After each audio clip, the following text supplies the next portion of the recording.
Қане, саламатсыздар ма балалар? Саламатсыз ба? Бүгінгі сабағымыз математика сабағы. Балалар, бүгінгі сабағымыз өте ерекше болмақ. Бүгінгі жаңа сабағымыздың тақырыбы 8 және 9 сандарына көбейту және бөлу кестесі. Бүгінгі сабағымыздың мақсаты, балалар, осы сабақта біз 8 және 9 сандарына көбейту мен бөлу кестесін құруды үйренеміз. Олай болса, кәне сабағымызды бастап, психологиялық дайындық балалар.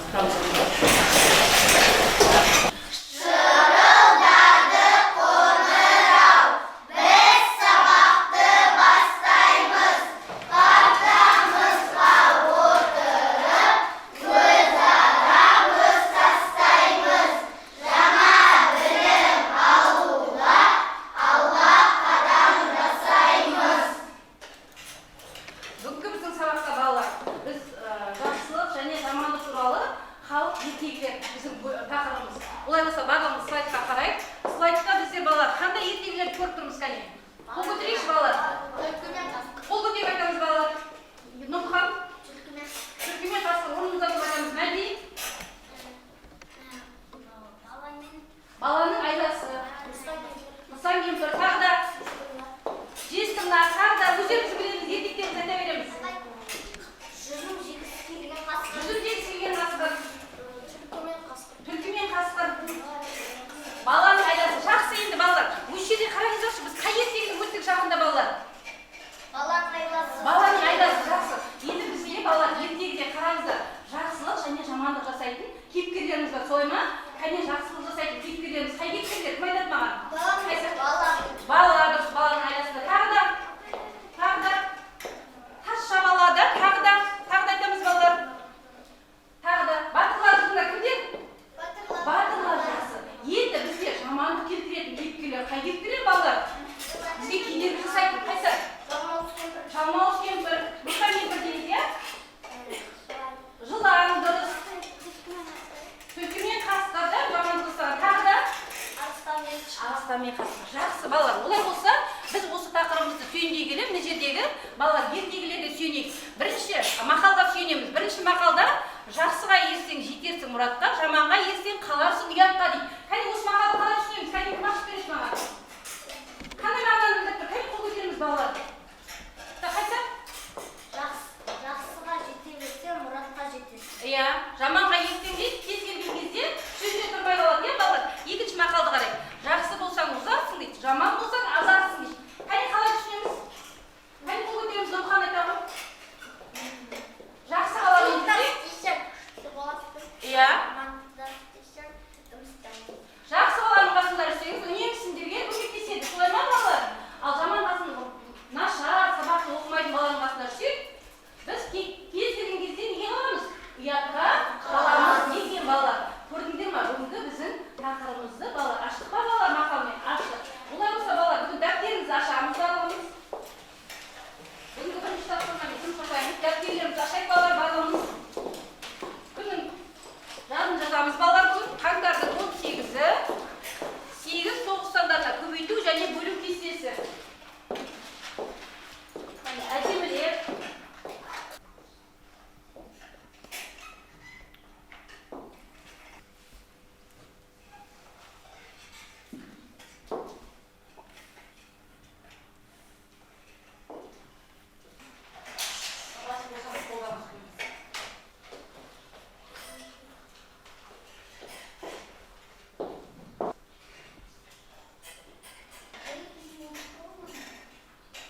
Балалар, дәптерлерімізді ашамыз. Қазір өтілген тақырып бойынша математикалық диктант аламыз. 3 таңбалы санды айтам, мен сендер жазасың. Сосын ондықтарын, бірліктерін, жүздіктерін қайталаймыз. Жарай ма? Түсіндік па балалар? Онда кеттік, бастаймыз. Бірінші 892. 892. 611.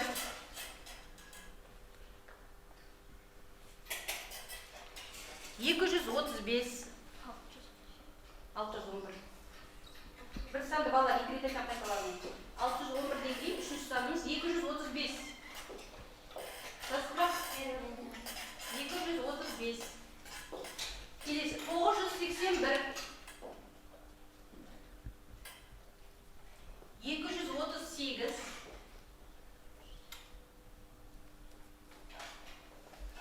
511.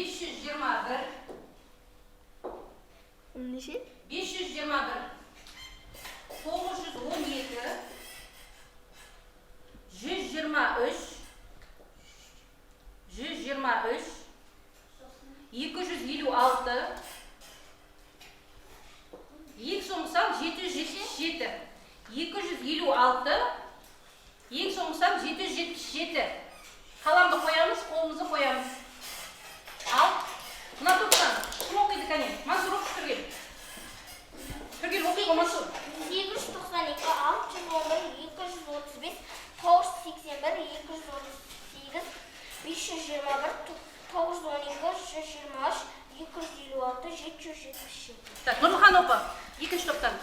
892, 611, 235, 981, 238, 521, 912, 123, 256, 777. Өте жақсы, жарайсың Нұрлыхан. Так, Қайсар оқиға бірінші топтан. 892, 611, 235, 981, 238, 521, 912, 123, 256, 777. Балалардың тақтадан қарайшы кесілеміз. Қараймыз. Математикалық диктантты слайдпен бірге әртүрлі қарап тексеріп дұрыс жазып екен. Кәне тексерейік балалар. Үш топта тексереміз. Қарайшы, тақтамен тексереміз. Ал тексерген адам қолын қойып мені қарап отырады. Қайсардікі дұрыс, Дилярадікі дұрыс. Айша көрсетші. Ештеңе бір қате кеткен да? Дұрыс. Дұрыс. Өте жақсы. Бірінші топтікі. Екінші топтікі қайсы? Жарайсыңдар балалар. Өте жақсы. Өте жақсы. Қайсы Арман? Жарайсыңдар балалар. Кәне. Оқушылар өте жақсы. Дұрыс жазғансыңдар математикалық диктантты. Жақсы. Жарайсыңдар балалар. Так, балалар енді жақсы диктантты жаздыңдар. Енді ондық, бірлік, жүздік. Кәне, кім айтады осы сандардың ішіндегіні? Так, Қайсар айтағы бірінші? Бірінші сандағын айтағы 892. Бірлік деп атаймыз. 2 бірлік, 9 ондық, 8 жүздік. Дұрыс. 238 мәдениеттағы түрге. 238 деген санда. 8 бірлік, Қаттай. 8 бірлік, 3 ондық, 2 жүздік. Жарайсың. Так, арғы топтан Мерейлі. Кез келген бір сандалы айта бер. Түргел байды. 1 бірлік, 8 ондық, 9 жүздік. Болма. Ал, онға бір санда айтады. 3 бірлік, 2 ондық, 100 бірлік. 100 Бір ондық. жүздік, е балалар, бір жүздік. Жақсы. Ал, Мансұр. 3 бірлік, 2 ондық, 1 жүздік. Жақсы. Жарайсыңдар балалар, жақсы. Жақсы балалар, өте жақсы қатысыңдар енді математикалық диктантқа. Енді сен маған, мен саған деген әдісті пайдаланамыз балалар. Бұл әдісте балалар өтеген тақырып бойынша бір-бірімізге топтар, үш топ бір-бірімізге сұрақ қоямыз. Кәне, кімнен бастаймыз? Диляра баста. 63 пен 7-нің бөлінісі. 63 пен 7-нің бөлінісі дейді. Ал.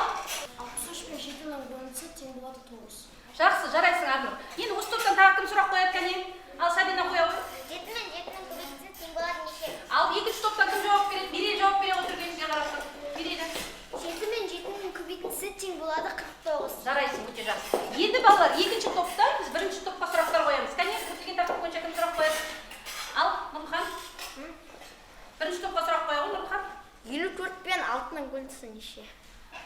Ал Диляра айта ғой. 54 пен 6-ның бөлінісі тең болады 9. Жарайсыңдар. Жарайсың, өте жақсы. Мына топтан тағы да кім сұрақ қояды? Так, кім сұрақ қояды? Азия Түргел. 8 пен 8-нің көбейтіндісі неше?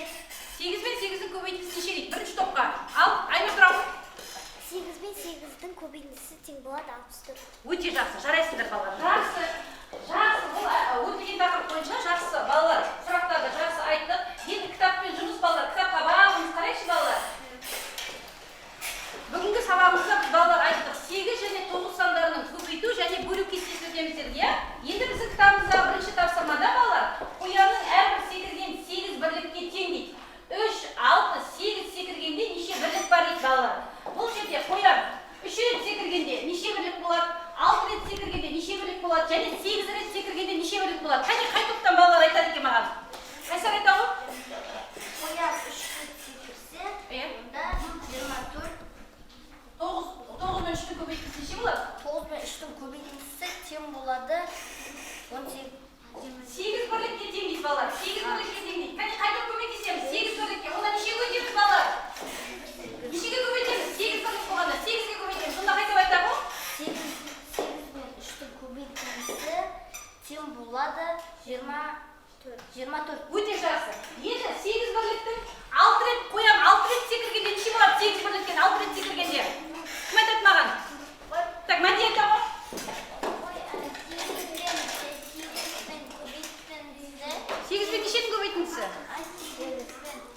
Алтының. Алтының көбейтіндісі тең болады 40. Өте жақсы, Мади, өте жақсы, жарайсың. Енді балалар, қоямыз, 8 квадраттен 8 рет секіргенде неше болады екен? Кәне қол көтереміз, 2-ші топтың балалары. Ал Мансур айта ғой. 8-нің көбейтіндісі тең болады 64. Өте жақсы балалар. Дұрыс па балалар? Дұрыс екен. Енді балалар келесі кітапқа 2-ші 9-ның көбейтіндісіне өтеміз. Балалар қараңыздар. 9-ның көбейтіндісіне қарап отырсыз ба балалар? Так, балалар, енді кітапта қараймыз. Осы 2-ші тапсырма берілген. 2-ші тапсырмада балалар бізде тағы да слайдқа барлығымыз қараймыз. Балалар, қоянның әрбір секіргені 9 бірлікке тең дейді балалар. Енді бізден сұрайды қоянды. 3 рет, 6 рет, 8 рет секіргенде неше бірлік болады дейді. Кәне бірінші топтан қол көтерейікші балалар. Ал бірінші топтан кім айтады? Айша айта ғой. 9 бен 3-дің көбейтіндісі тең болады 20. Өте жақсы, жарайсың. Ал екінші, 6 рет секіргенде неше бірлік болады? Екінші топтан жан айта ғой. 9 бен 6-ның көбейтіндісі тең болады 54. Дұрыс па балалар? Жарайсың, Яна. Ал үшінші топтан кім айтады? Кәне қол көтерейік балалар. Үшінші топтан кім айтады? Ал есен айта ғой. 8 рет секіргенде неше болады екен? 9 бен 8-ның көбейтіндісі тең болады 78. Балалар, 9 бен 8-дің көбейтіндісі тең болады 78 дейді. Дұрыс па? Дұрыс. Жарайсың, Есен. Кәне есендікі өте дұрыс па екен? Дұрыс екен. Енді балалар, біз қазір кітапқа қараймыз. 3-ші тапсырманы маған қатты оқиды Мерейлі. 9 басты Айдаһардың әр басы түскі астан 2 бәліштен жейді. Айдаһар түскі асқа барлығы қанша бәліш жейді? Жақсы балалар, енді осы 3-ші тапсырмада бізде неден сұрайды балалар? Не берілген? Бізде сұрайды балалар? Айдаһар берілген, да? Айдаһардың неше басы бар екен балалар? 9 басы бар екен. 9 басы неше бәліш жегенін сұрап тұр ғой. Кәне тақтаға кім жазады соның шартын? Кім жазады? Айша келе ғой. Айша келе ғой. Ордал. Бәріміз бірге жазамыз кәне шартын жазамыз дәптерге. 3-ші тапсырма. 3 деп қоямын Айша. 3-ші тапсырма.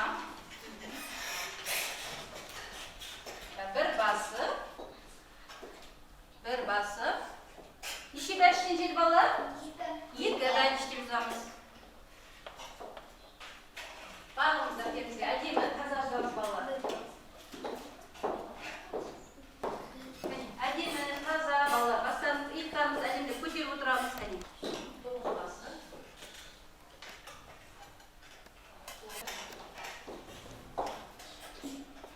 Шешуі жауабын жазамыз, я? Толық жаз, шешуі жауабы.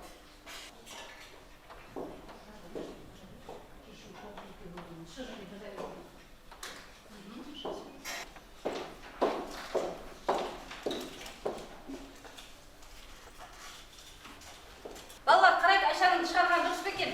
Дұрыс па екен, е? Айша, айта ғой, не істедің шешуінде? Шешуінде 9 бен 2-ні көбейтіндісі тең болады неше? 18. Жауабында нені таптың? Айдаһар неше? 18 бәліш жетпейді балалар, дұрыс па? Жарайсың, Айша, жарайсың, отыра ғой. Өзің жазып ал, Айша. Балалар, дәптеріміздегі жазып болдық па жаңа 3-ші тапсырманы? Болса балалар, 4-ші тапсырмада біз кір жаю әдісін пайдаланамыз. Ол әдісте балалар 3 топқа мына жердегі 4-ші тапсырмадан 1-ші есепті, 2-ші есепті, 3-ші есепті топтық жұмыс түрінде орындаймыз. Балалар, түсінді ме? Сосын бір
Иә. 64 пен шешуі 64 пен 8-дің бөлінісі тең болады 8. 32 мен 8-дің бөлінісі тең болады 4. Жауабы 4 тобатай қажет. Балалар, дұрыс па екен қараңыздар? Жауабында 4 тобатай қажет дейді. Дұрыс па балалар? Иә. Дұрыс, жарайсың Қайсар. Өте жақсы. Шартын және шешуі жауабын жаз. Өте жақсы, жарайсыңдар. Жақсы балалар. Енді 5-ші есепте болса, қолдарымызды қойып, барлығымыз маған қарайшы балалар. Слайдқа қараймыз балалар. Енді кішкене біз манадан бері жаңа сабақты өтіп жатырмыз, иә? Кішкене шаршап қалдық, сосын сәл-сәл сергіп алу үшін бүгін өтуге біз нешенің кестесін өттік балалар? 8 пен 9. Дұрыс айтасыздар. Олай болса, қазір 3 топтан қол көтереміз, апай деп айтпаймыз. Мен қазір домино әдісін пайдаланамын балалар. Тақтада сендерге қазір кесте беремін, осы көбейту кестесін қол көтеріп айтамыз. 8 пен 1-дің көбейтіндісі. 8 пен 1-дің көбейтіндісі. Так, әділет. 8 пен 1-дің көбейтіндісі 8 дейді, дұрыс па? Толық жауап береміз. Так, екінші 8 пен 6-ның көбейтіндісі. 8 пен 6-ның көбейтіндісі. Апай. Так, Диана толық айт. 8 пен 2-ның 6-ның. 8 пен 6-ның. көбейтіндісі тең болады. Неше? Қане, кім көбейтіндісі? Неше балалар? 8 екен, дұрыс па балалар? 9 пен 1-дің көбейтіндісі. Так, Зайнап. 9 екен, дұрыс айтады. 9 пен 6-ның көбейтіндісі балалар. 9 пен 6-ның көбейтіндісі. Так, Арнон. 9 пен 6-ның көбейтіндісі тең болады 3. Қарай, дұрыс па? Дұрыс екен, 8 пен 2-ның көбейтіндісі. Так, Арман. 8 пен 2-ның көбейтіндісі тең болады 16. Дұрыс. Қарай, 8 пен 7-ның көбейтіндісі. Так, Айбек. 56. Толық жауап береміз. 8 пен 7-ның көбейтіндісі тең болады 56. Дұрыс па? Қарай балалар. 9 пен 2-ның көбейтіндісі. Адия айтшы, Адия. 9 пен 2-ның көбейтіндісі тең болады 17. Неше балалар? 18. 18. Қане, қатесін жөндейміз. 9 пен 7-ның көбейтіндісі. Арман. 9 пен 7-ның көбейтіндісі тең болады 63. Дұрыс па? 8 пен 3-дің көбейтіндісі. Қайсар? 8 пен 3-дің көбейтіндісі тең болады 24. Айша, 8 пен 8-дің көбейтіндісі. Өте жақсы. Толық айт. 8 пен 8-дің көбейтіндісі тең болады 64. Так, Айнұр, 9 пен 3-дің көбейтіндісі түрген. Айнұр, толық жауап бер. 9 пен 3-дің көбейтіндісі тең болады 27. 27. 9 пен 8-дің көбейтіндісі. Кім? Нұрхан. 8-дің көбейтіндісі тең болады 78. 8 пен 4-дің көбейтіндісі кім айтады? 8 пен 4-дің көбейтіндісі. Әдет. 8 пен 4-дің көбейтіндісі Кем болады? Қане, кім көмектеседі балалар? 34 емес балалар. Қане, 32. Жарайсыңдар. 8 пен 9-дің көбейтіндісі балалар. Айбек. 72 дейді. 9 пен 4-дің көбейтіндісі. 9 пен 4-дің көбейтіндісі. 36. 9 пен 9-дің көбейтіндісі. Айша. 9 пен 9-ның көбейтіндісі тең болады 81. Жақсы. 8 пен 5-дің көбейтіндісі. Арман. 8-дің көбейтіндісі тең болады 40. Жақсы. 8 пен 10-ның көбейтіндісі. 80 дейді. Дұрыс айтады. 9 пен 5-дің көбейтіндісі. 45. Дұрыс айтады. 9 пен 10-ның көбейтіндісі тағы да. Неше? 90. Жарайсыңдар. Өте жақсы балалар. 3 топта көбейту кестесіне жақсы қатыстыңдар, жарайсыңдар балалар. Енді дәптеріңізді ашайықшы балалар. Тест шығамыз дәптерге. Тестті жазайықшы кәне ортада. Тест орындаймыз балалар. Тестті жазып па балалар? Балалар, енді бүгінгі сабақты қайталау ретінде сабақтың соңында балалар тест берем 3 топқа. Топтық тапсырма бұда ортаға беріп қоям. Қазір соны тез орындаймыз. Қай топ болады? Манағыдай. Бірінші не істейміз балалар? Бірінші болған топ. Ал кеттік балалар. Бір-біріміздің қасымға барып орындаймыз. Қане орындаймыз.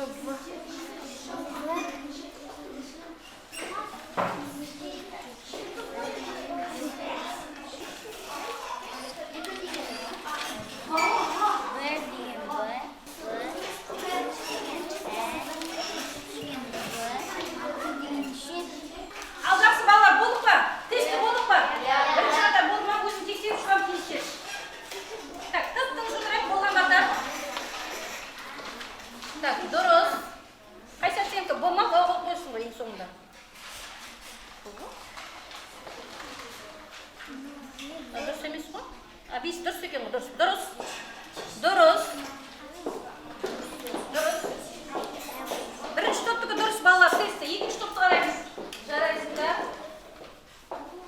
Арман болған жоқ. Қайсы яна? Жақсы. Дұрыс. Жарайсыңдар. Үшінші топ. Үшінші топ.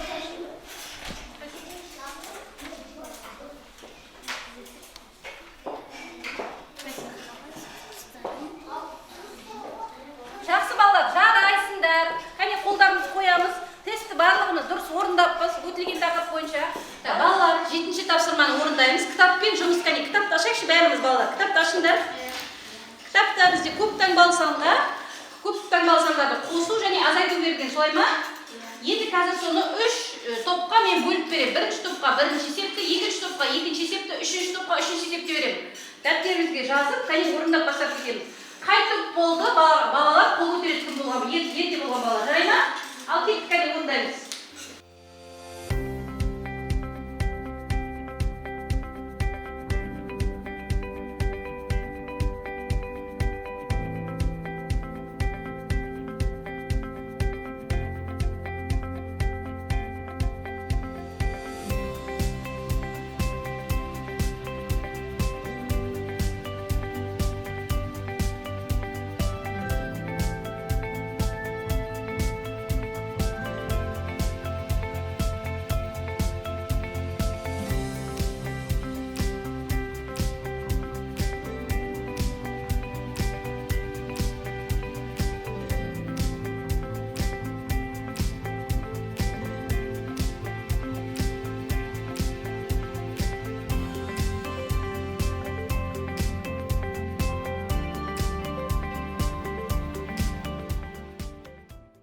Ал балалар, қай топтың балалары болды екен? Кәне қол көтерейікші болған оқушылар. Қай топтың балалары болды екен? Кәне қол көтерейік. Бірінші топтан кім айтады? Қайсар айтады ғой? Ал оқимыз, ал қалғандарымыз мұқият тыңдап тексереміз, дәптерімізді қарап отырамыз. Түгел, қатты оқы, Қайсар. Бірінші жақшаның ішін орындаймыз. 609.452 мыңның айырмасы тең болады 157 мың. 500 мың мен 157 мың мен айырмасы тең болады 343 мың. Тені 343 мың. Ал балалар, дұрыс па? 343 мың ба? Жарайсың, Қайсар, өте жақсы. Келесі топтан, екінші топтан кім айтады балалар? Екінші топтан кім айтады? Нұрхан айтады ғой? Түргелі, әдемі. Нақтаны орындаймыз. 5 мың мен 25 мыңның қосындысы тең болады 150 мың. Дұрыс. 150 мыңнан 48 мыңның айырмасы тең болады 102 мың. Дұрыс, дұрыс. Дұрыс па балалар? Тегі дұрыс па? Жарайсың, Нұрхан. Ал үшінші топтан кім айтады? Ал Мансұр тұра ғой. Үшінші топтан Мансұр айтады екен. Ал Мансұр. Бірінші жақшаның ішін орындаймыз. 9 мен 465 мың айырмасы тең болады 435 мың. 435 мыңға 175 мың қосындысы тең болады 710 мың. Дұрыс па балалар? Дұрыс па барлығымыз солай ма? Жарайсың, Мансұр. Жақсы, өте жақсы. Енді олай болса балалар, біз енді 8-ші тапсырмаға кеттік. 8-ші тапсырманы қарайықшы кітаптан. Енді бұл тапсырманы балалар ойлан тап деп алдық. Себебі бұл жерде балалар өрнектердің мәнін амалдар бойынша есептейміз. Бірінші, көрдіңіз ба? Бізге амалдар берілген, осыны өрнек есептейміз. Одан кейін қандай өрнек мәні болғанын біз мына жерде табамыз жоғары жағында. Түсінікті ма? Ал кеттік шығарайық. Кім мәнін есептеп болды, сол маған қол көтереді кәне.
бөлініктің мәнін таптың, айтам.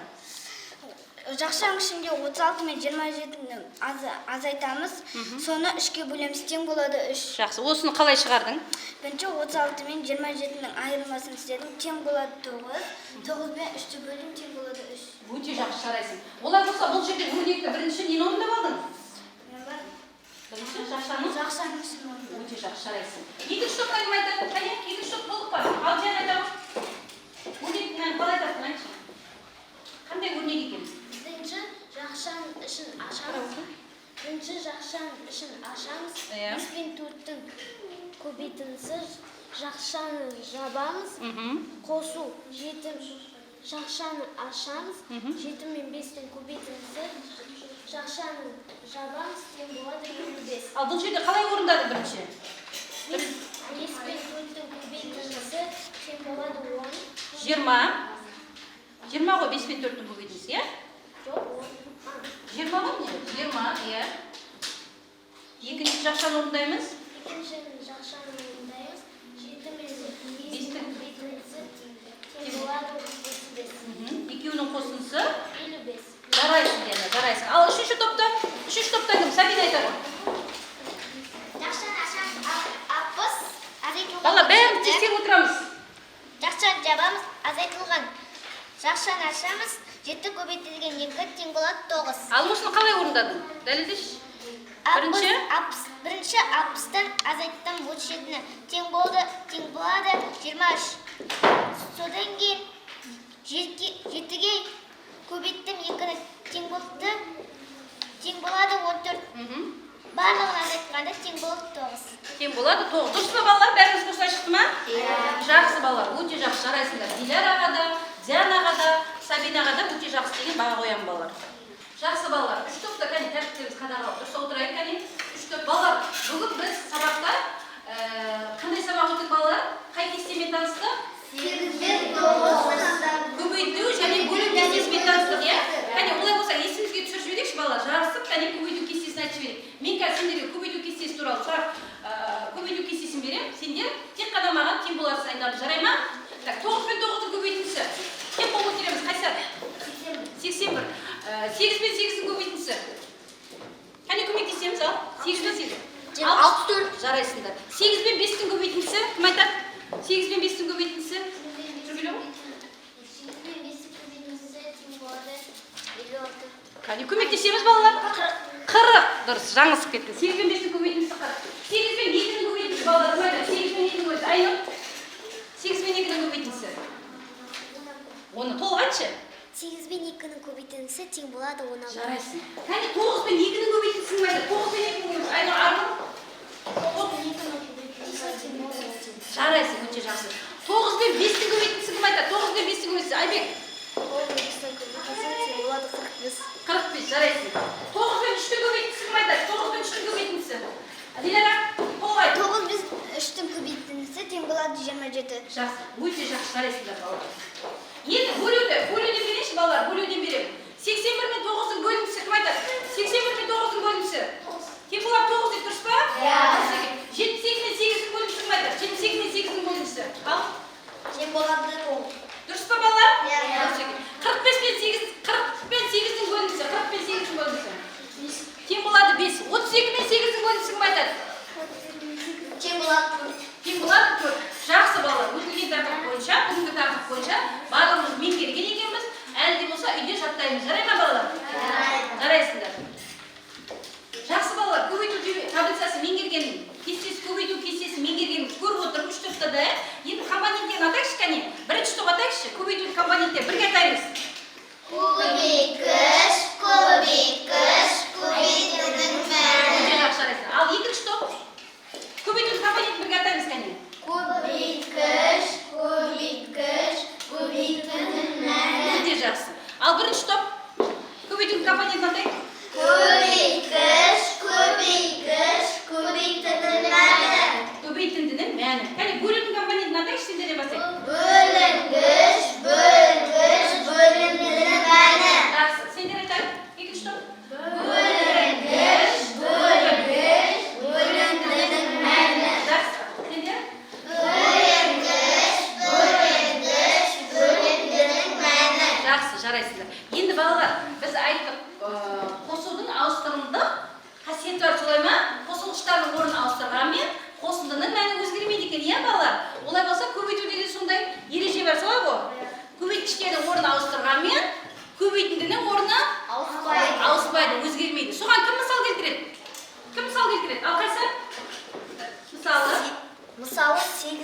3-тің көбейтіндісі 27. Енді Жоқ, теріс кәне ойлап қате жөн. 8 пен 3-ті көбейтіндісі неше? 8 мен 3-тің көбейтіндісі 27. 24 дұрыс балалар, иә. 24. Екеуін орын ауыстырғанда 3 3 пен пен 8-дің көбейтіндісі 24. Тені ауыспайды. дұрыс айтты. Тең ауыспайды екен. Көбейтіндінің мәні бірдей екен. Кәне мына қатарда кім келтіреді? Нұрхан. 9 мен 2-ның көбейтіндісі тең болады 18. 2 мен 9-ның көбейтіндісі тең болады 18. Жарайсың. Мәні ауыспайды. Жарайсың. Жақсы, мәндері ауыспайды екен. Мына қатардан кім айтады? Ал тұрап айтады.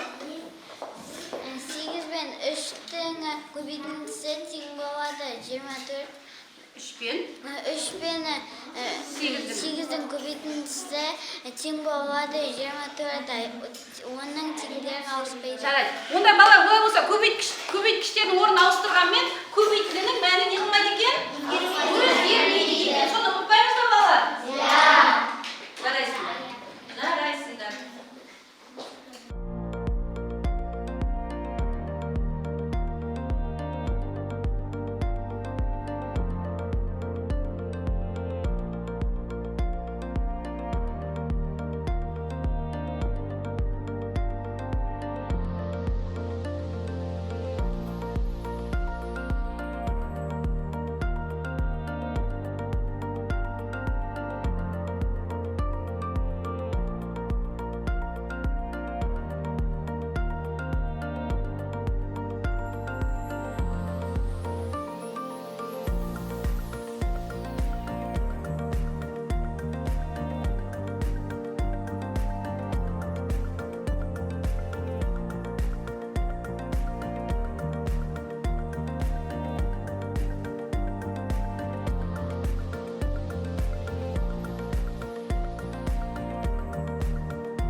Балалар, енді бүгінгі сабағымыздың соңына келіп қалдық, балалар. Бүгінгі сабақ ұнады ма, балалар? Иә. Бүгінгі сабаққа түсіндік па, балалар? Иә. Түсіндік. Балалар, бүгінгі сабақта кәне балалар, не үйрендік, не білдік? Кім айтады маған? Не үйрендік, не білдік? 8-дің көбейтіндісі және 8-дің 9-ның бөліндісі. Бөліндісі емес, көбейту және бөлу кестесін үйрендік. Солай ма, балалар? Барлық бүгін сабақ қызықты болды ма? Иә. Барлығына түсіндік па? Иә. Олай болса, балалар, бүгін бірінші топта өте жақсы сабаққа қатысқан Қайсар, Диляра, Айша, Айнұр қатысты. Екінші топтан өте жақсы сабаққа қатысқан Мерейлі, Нұрлыхан, Арман, Диана сабаққа қатысты. Үшінші топта міне өте жақсы деп бағалайтыным Арнұр, Мансур, Нұрила, Сабина, Мәди, Зайнап түгел осы топ түгел қатысты. Өте жақсы, жарайсыңдар. Олай болса, балалар, қазір бүгін сабақ түсінікті болса, мен сабақты түсіндім, немесе түсінбедім деп газетқа стикерге бәрін жазып, білім ағашына қазір жабыстырамыз. Түсінікті ма, балалар? Ал. Жазамыз. Жаз болған адам жабыстыра береміз.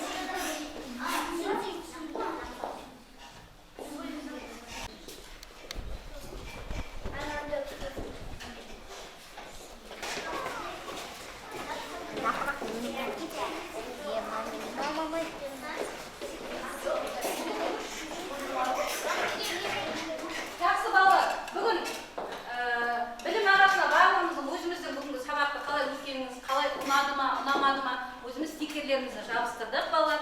Үй тапсырмасына 8-ші тапсырма берілді. Балаларды түгел бағаладым. Қазір балаларға күнделіктерін сабақ кесім маған әкеледі. Қош сау болыңыздар балалар.